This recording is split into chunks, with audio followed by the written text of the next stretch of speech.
name is Liz Partsch. And I am Paul Rowley. And welcome to Farm and Dairy's Weekly Rundown. I don't know why I'm laughing. Well, we are going to bring you a rundown of all of the week's biggest top stories. Paul and I are laughing because it is so incredibly cold. We are very cold. Like the office is, well, we're in the office, but like the room right beside us, it's like a 10-degree difference in here. Yeah, stark difference. Yeah, I feel like I could see my breath. Yeah. As you know, we are still in the grips of this historic cold, this Arctic front or whatever it is. Although I believe that it is subsiding. This is a Monday. I believe tomorrow, like the high is going to be a balmy, like 28 or something. God, though, double digits, man. Tropical, I just want double digits. I know. Now. We need double digits. My goodness, you're telling me. Okay. Wow. Well, okay. I think I'm going to kick us off, Paul, Please you don't mind. Absolutely. So picture this. You are walking through the woods after a fresh snowfall. Oh, that sounds lovely. Right? Bare tree limbs are glistening with frost, and your snow boots are crunching through several inches of snow. Okay. But then you hear a gunshot. What the heck? Or what sounds like a gunshot. Sounds like a horror movie. But this sound isn't a gunshot. It's actually a tree. What? Right?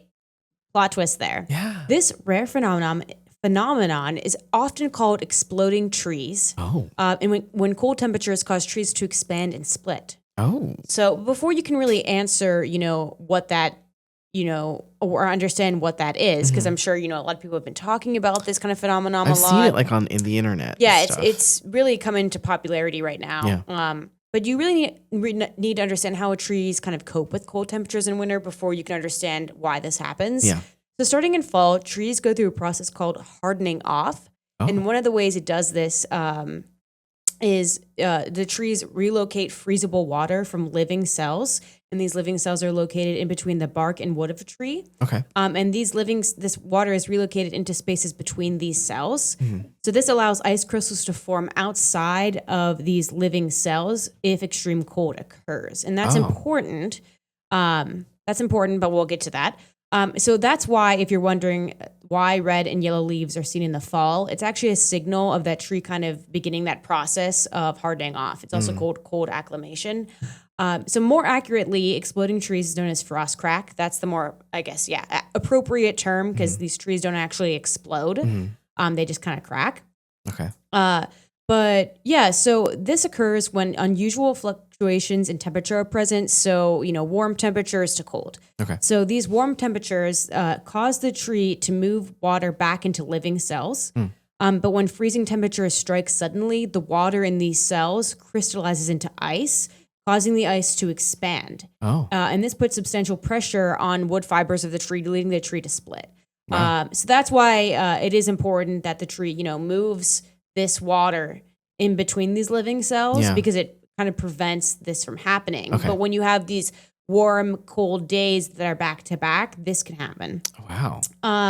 So yeah, to read more about this cool phenomenon, because I do include a bit more detail, and to really see the pictures of the frost crack, because there's some cool pictures that I was able to hunt down to be able to put with the photo. You can visit farmanddairy.com or check out the front of auction this week. Wow. Yeah. When you were describing the scene of like the gunshot sound through the forest, for some reason it reminded me of that really old like Saturday Night Live sketch with like Andy Samberg where like it's like a totally normal scene and then all of a sudden you just hear like a piercing gunshot and then the song what you say all that you only been way and behind the trees somehow like what I'm going to do all the trees start swaying and that song comes because up. they collapse or so oh my god, I actually don't know that, but I love Andy Samberg. Yeah, I do too. Sandberg? I think so. Yeah. He's so funny. He really is. Yeah. Exceptional person. Yeah. Well, what do I got for you guys? Well, I'm a little delirious because I'm a little under the weather and still cold. Cool. I was fortunate last week to attend the ribbon cutting ceremony of the MALC. This is the new multispecies animal learning complex, or the MALC, and dairy. Don't forget the dairy. I almost did, but I didn't. This was unveiled January 29th, which Liz, you were actually present for the ribbon cutting. Groundbreaking, Right. The groundbreaking, like almost 2 years to the day ago, which is pretty neat. This world-class facility is going to bring people. It's going to bring animals. It's going to bring these people and animals together under a very, very giant roof. This is a huge complex to explore all kinds of things, to conduct research. There's lots of ambitious things that are going to happen yet. There were no animals present at the time for the ribbon cutting.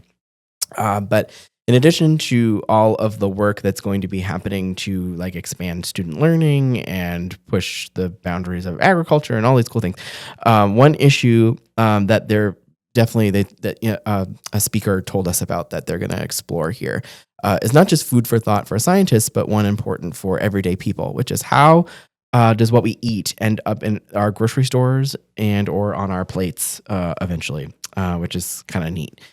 So it's going to be like really all-encompassing research that occurs here.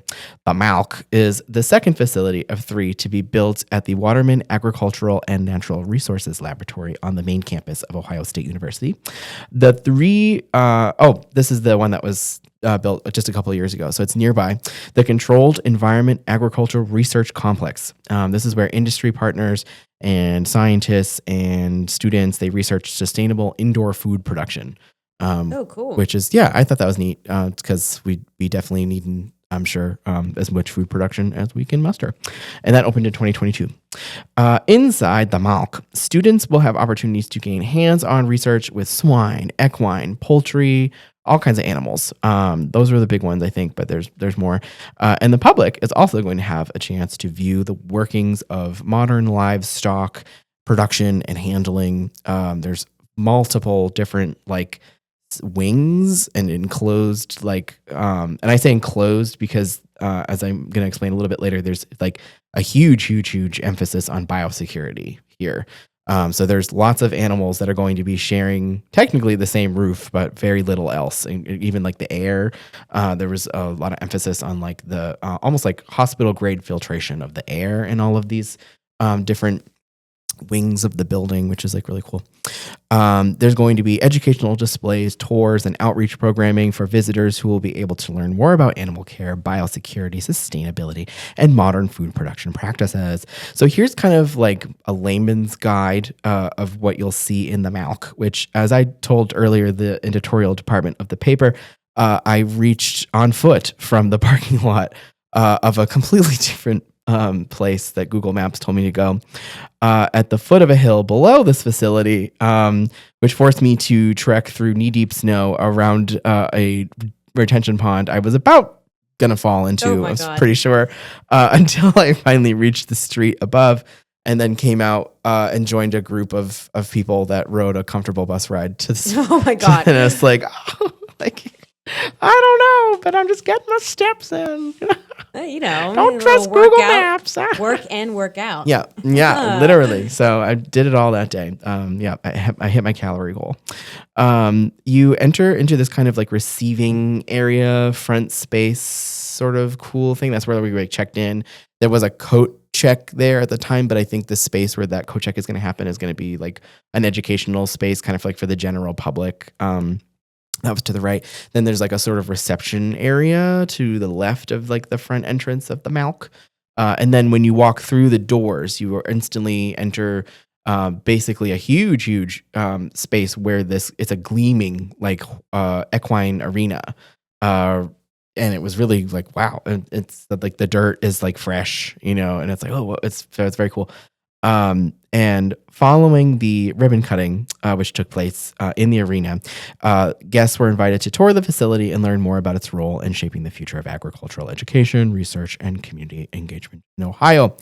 But don't forget about that biosecurity that I told you about, because there's a ton of checks and balances to operating this sort of place safely and tamping down any potential zoonotic diseases that might occur here.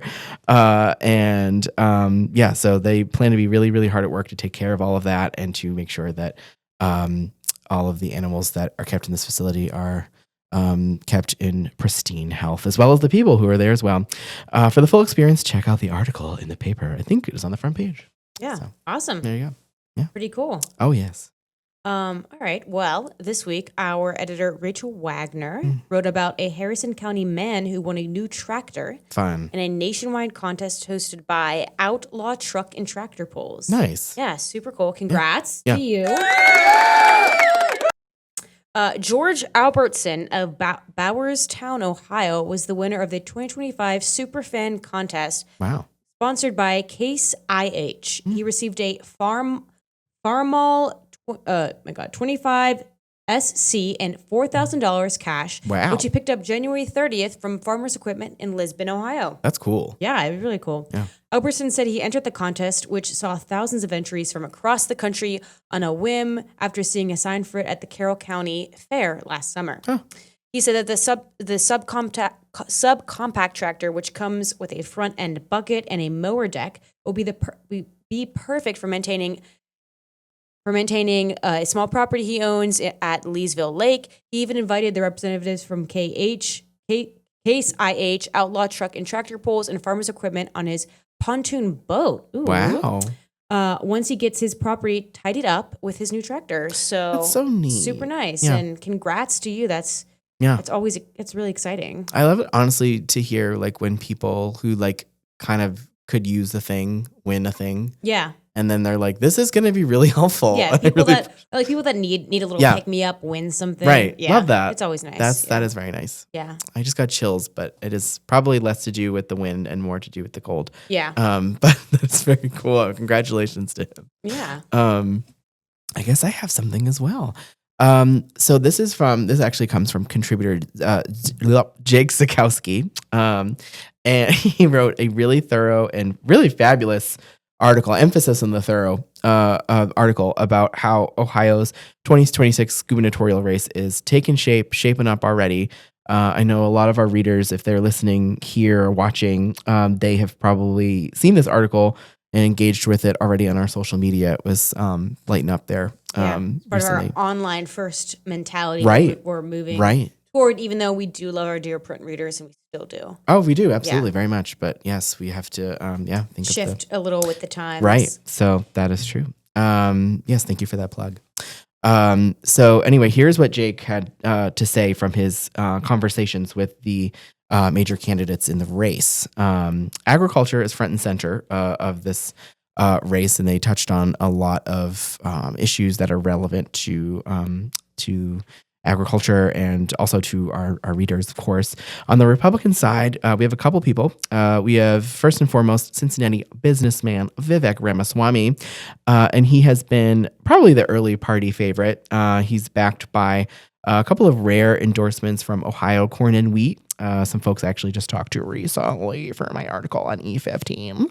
And also the Ohio Cattlemen's Association, which taken together, you can kind of, I guess this is more maybe a signal, and they said as much, that they want new leadership, and they're looking for change because obviously the economics around farming are a little precarious right now. Yeah. And so they think Vivek might be the guy. Vivek is pitching lower energy costs, continued investment in H2 Ohio, which I've written a bit about since I've been here, so that's always cool. And he's also promising that farmers will not be the ones on the hook, basically, for like the water quality burdens that like Lake Erie faces, for example. So kind of like not shifting responsibility necessarily for like the harmful algal blooms, for example, on the lake, but broadening kind of who else has some skin in the game, maybe, for taking care of it. So that's interesting.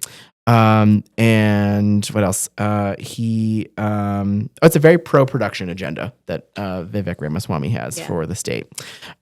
Challenging Ramaswamy in the GOP primary, which I believe is coming up in May, is auto engineer Casey Partsch. I think I'm saying that correctly. And I only question that because I didn't know anything about him until this last week or so. Oh, wow. So he is now on my radar because I informed myself as I'm supposed to do. Yeah. And so he's carving out an interesting lane, I thought, on one thing, which is right to repair. That Jake wrote a bit about that. Which has been in the news as a very topical issue, and it's also been in the F&D pages a little bit. If you remember, that this came up with like we covered this a little bit with John Deere's practices. They got into some hot water about being able for folks that own their tractors to be able to take them to like independent retailers to have them repaired. And then there was like some software that it was the whole thing. So anyway, so that's kind of one example of that. And I guess he's a proponent of right to repair stuff. As he also wants to expand shop class education. He was a big proponent of that. And he also has some skepticism of ethanol, which he shared with Jake. And like the ethanol fuel kind of stuff. He was a little skeptical about that. He didn't have much to say about H2 Ohio. He said he kind of needed to read up more on that topic and figure out how it works and who it benefits and, kind of do that stuff. But he had some concerns that he shared over like farmland loss and like water use tied to like large developments and things like that. And then finally, for the Democrats, enter Dr. Amy Acton, who some of our Ohio people will probably remember as a former state health director. And she's also a Youngstown native. Her campaign is basically grounded in like rural healthcare, expanding that, conservation and consumer energy costs. So those are kind of like, at least pertaining to the conversation Jake had with her, those were like her big 10 do really polls. seem like the hot topics. Yeah. So those are big ones. Yeah. And she has been vocal about restoring lost funding for H2 Ohio, which did in the last biennium lose. I'm not going to quote a number because I don't remember it and I don't want to give an inaccurate number, but it was quite a bit. It was like, woof.